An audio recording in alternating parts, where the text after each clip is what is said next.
যোৱা 16 নৱেম্বৰ 2022 চনত যি ওদালগুৰি জিলাৰ নুনাই ফৰেষ্টত যি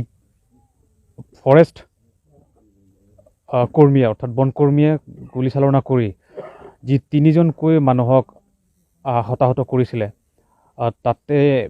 থিৰাতে নিহত হৈছিলে ৰাম সিংৰ আৰু 2জন আঘাতপ্ৰাপ্ত অৱস্থাত চিকিৎসাধীন হৈ আছিলে তাৰে ভিতৰত যোৱাকালি নিশা সেই গুলীচালনা ঘটনাৰ এজন ভিকটিম শুক্ৰা ওৰাং নিহত হয় অৱশ্যে তেওঁ গুলীচালনাৰ পিছৰ পৰাই গুৱাহাটী চিকিৎসা মহাবিদ্যালয়ত চিকিৎসাধীন হৈ আছিলে আৰু চিকিৎসা মহাবিদ্যালয়ৰ অধীক্ষকে যেনেকুৱা ধৰণে কৈছিলে যে হয়তো পৰৱৰ্তী সময়ত তেওঁ যিটো শৰীৰত গুলি আছিলে সেই গুলিটো হয়তো অপাৰেশ্যন কৰি ওলোৱা হ'ব কিন্তু তেওঁলোকে অভয় দিছিলে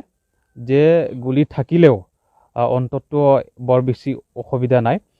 কিন্তু যোৱাকালি হঠাৎ মানুহজন অসুস্থ হৈ মৃত্যুবৰণ যিটো কৰিলে তাত আমি আশ্চৰ্য প্ৰকাশ কৰিছোঁ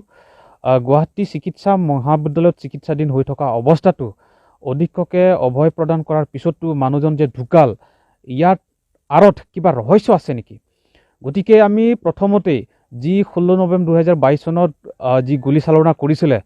এনকে শইকীয়া আৰু ললিত বড়ো যি সেই নুনাই ফৰেষ্টৰ যি তেওঁলোক তাতে কৰ্মৰত বন বিষয়া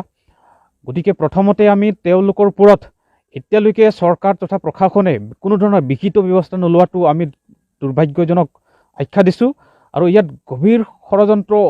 থকা বুলি আমি অনুভৱ কৰিছোঁ লগতে চিকিৎসাধীন হৈ থকা অৱস্থাত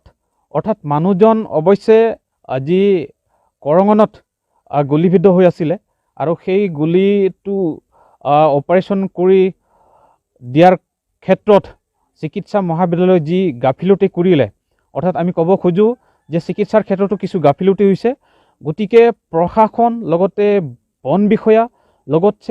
লগতে চিকিৎসাৰ ক্ষেত্ৰত চিকিৎসকসকলে গৰীব নিপীড়িত